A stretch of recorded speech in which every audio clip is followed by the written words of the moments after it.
वाहिगुरु जी का खालसा, वाहिगुरु जी की फतेह। आज हम ये वीडियो हिंदी में इसलिए लेकर आए हैं कि जो हमारे नॉन सिख भाई बहन हैं वो भी इस इतिहास से वाकिफ हो जाएं।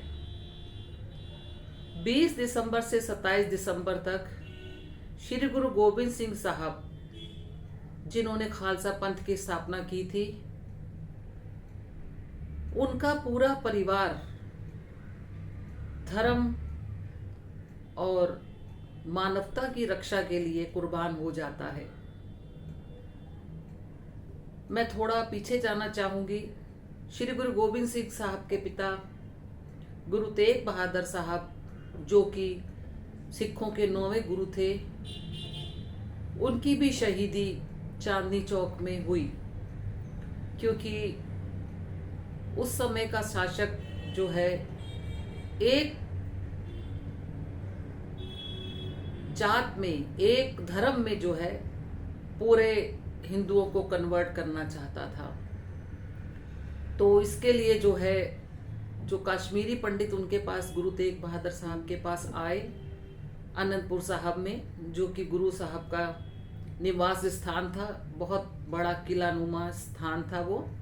वहाँ आए तो वो कश्मीरी पंडितों ने बताया कि उन्होंने 6 महीने से वो तपस्या कर रहे हैं अमरनाथ में, क्योंकि उनकी बेटियों बहुओं और को खराब किया जा रहा है, उनका धर्म को बर्बाद किया जा रहा है, उन्हें ज़बरदस्ती जो है कन्वर्ट किया जा रहा है कि वो जो है उस टाइम के कट्टर शासक के धर्म में आ जाए। तो वो बहुत दुखी रहे, 6 महीने वहाँ तपस्या करते रहे। फिर वो आनंदपुर साहब आए और गुरु गोबिंद सिंह जी के पिता गुरु तेग बहादुर साहब को अपनी व्यथा सुनाई। गुरु साहब ने सोचा, विचार किया और कहा कि जाके औरंगजेब से कह दो कि अगर हमारा गुरु जो है आपका धर्म कबूल कर लेता है तो हम सब आपके धर्म में आ जाएंगे। तो पास में 9 वर्षीय जो बालक थे श्री गुरु गोबिंद साहब, उन्होंने अपने पिता को प्रेरणा दी कि पिताजी, आपसे बड़ा धर्मात्मा इस समय कौन है। तो उन्हीं श्री गुरु गोबिंद सिंह साहब, जिन्होंने अपने पिता को 9 वर्ष की आयु में प्रेरणा दी, कुर्बानी की, और वो फिर दिल्ली जाते हैं अपने शागिर्दों के साथ में, और उनके शागिर्दों को और उनको जो है तसीहे देकर उनके शागिर्दों को वहाँ पे शहीद किया जाता है दिल्ली के चांदनी चौक में। और फिर गुरु जी भी शहीदी प्राप्त करते हैं, मगर उन्होंने अपना धर्म नहीं छोड़ा। उन्होंने कहा, अगर ऊपर वाले को मुझे दूसरे धर्म में लाना होता तो मुझे उसी घर में पैदा करता। तो खैर, उसके बाद श्री गुरु गोबिंद सिंह साहब ने जो है जुल्म के खिलाफ लड़ाई वो लड़ते रहे। 9 वर्ष की आयु में उन्होंने बाकी की शिक्षा ग्रहण की और एक छोटी सी सेना बनाकर जो है वो नए बच्चों को और लोगों को जो है लड़ने के लिए प्रेरणा देते रहे। 1699 में श्री गुरु गोबिंद सिंह साहब ने आनंदपुर साहब में खालसा पंथ की स्थापना की, क्योंकि वो समझ गए थे अब बिना तलवार उठाए जो है काम नहीं बनने वाला। क्योंकि उस समय जो कट्टर शासक था औरंगजेब, वो तकरीबन 1.25 मन जनेऊ रोज जलाता था, तब वो भोजन प्राप्त करता था।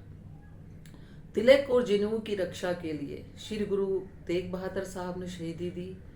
फिर समय बीतता है, गुरु गोबिंद सिंह साहब के साथ में जो है मुगल लड़ते हैं, और उनका साथ जो है पहाड़ी राजा ने दिया, क्योंकि पहाड़ी राजाओं को भी बड़ा खतरा था कि ये जो है बहुत, ये लोग जुझारू सैनिक हैं और ये लोग जो है बहुत ईश्वर को मानने वाले हैं। उस अकाल पुरख की जो है ये पूजा करने वाले लोग हैं, इनके अंदर उस परम पिता परमात्मा ने इतनी शक्ति दी है कि ये कहीं हारते नहीं हैं। क्योंकि श्री गुरु गोबिंद सिंह साहब ने जो है अपनी ज़िंदगी में 14 लड़ाइयाँ लड़ी थी और कोई भी लड़ाई वो हारे नहीं थे। तो पहाड़ी राजा भी उनके साथ आ गए। तो अब सवाल ये उठता है कि किले के अंदर जाएं कैसे। बहुत बड़ा, पहाड़ी पर बहुत बड़ा किला था।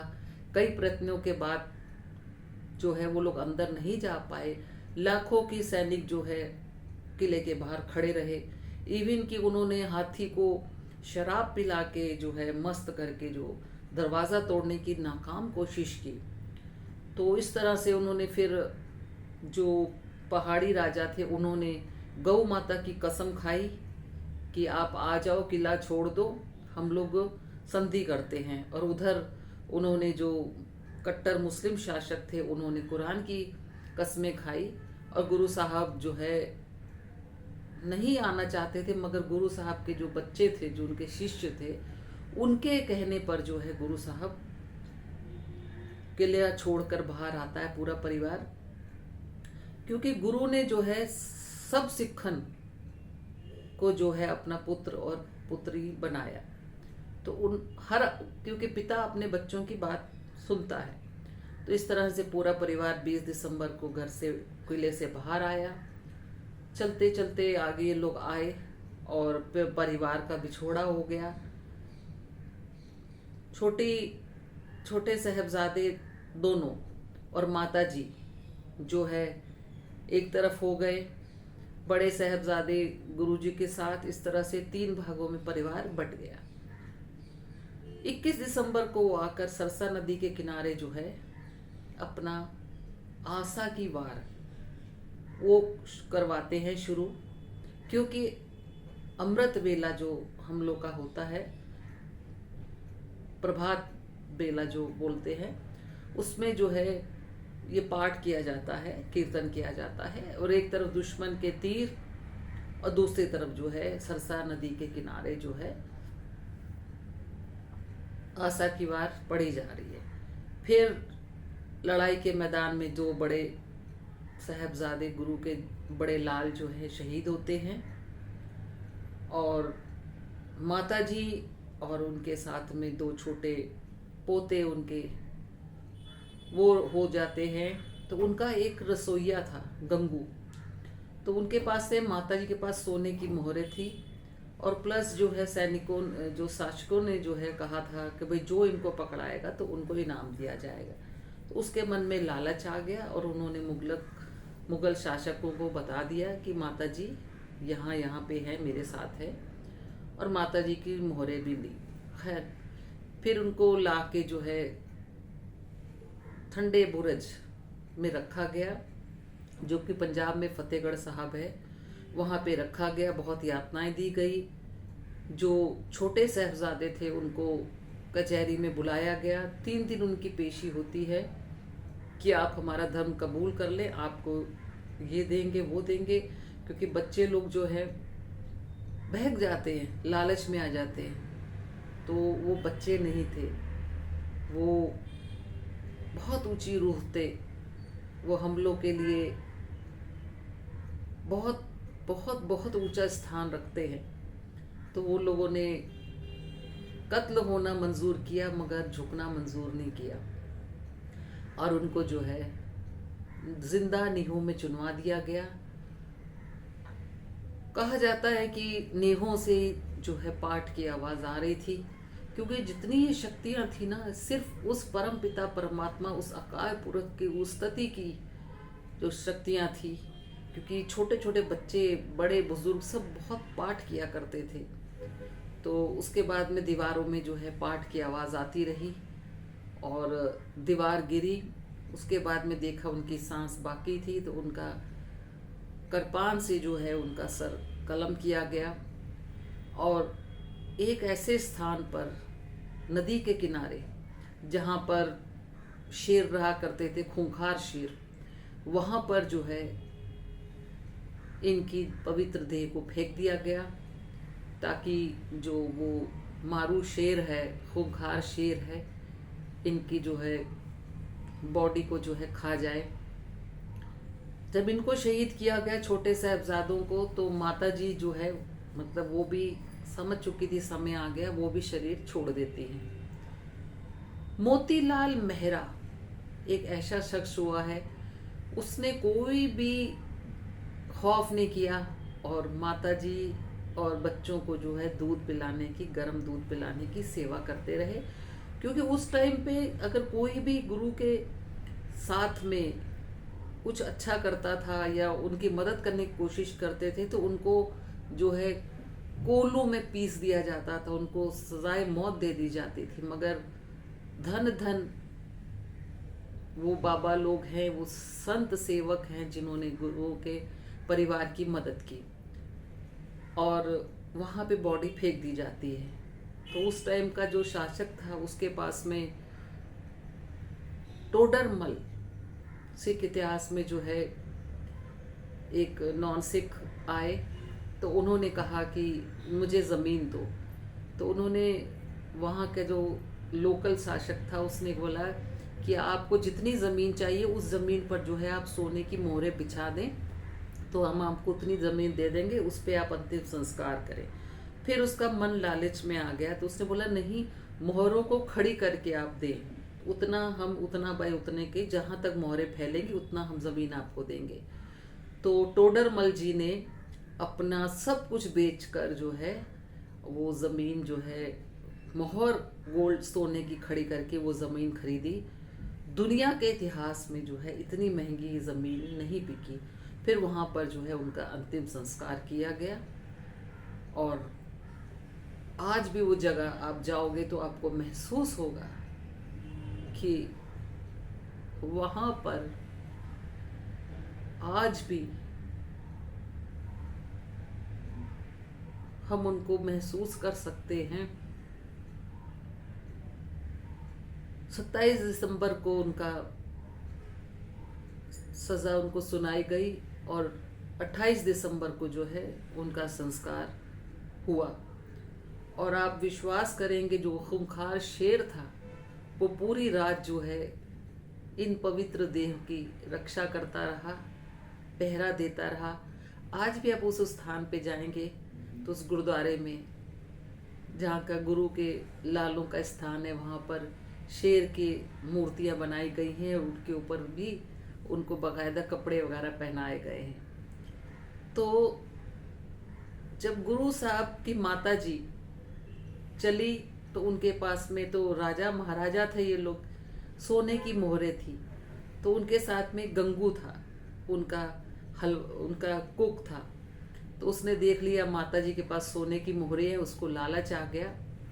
और प्लस वहाँ के जो शासक थे उन्होंने अनाउंस किया हुआ था कि अगर गुरु के परिवार के जो लोगों को, बच्चों को पकड़ाएगा, माता जी को या उनके परिवार के लोगों को पकड़ाएगा, उनको सरकारी जो उस टाइम की जो इन लोग की सरकार थी वो इनाम देगी। तो इस तरह गंगू ने जो है माता जी की सूचना शासक को दी। पूरा परिवार जो है शहीद हो गया, 4 साहिबजादे, माता जी, कई सिंह शहीद हो गए। और उससे पहले तो उनके पिता शहीद हुए ही थे, और फिर गुरुजी वहाँ से चले और ताली बजाई और ईश्वर का शुक्राना किया कि हे परम पिता परमात्मा, मैंने तेरी एक किश्त लौटा दी है। बच्चों को जो धर्म के लिए निछावर किया, तो उन्होंने परमात्मा का धन्यवाद किया कि किश्त आपकी लौटा दी है।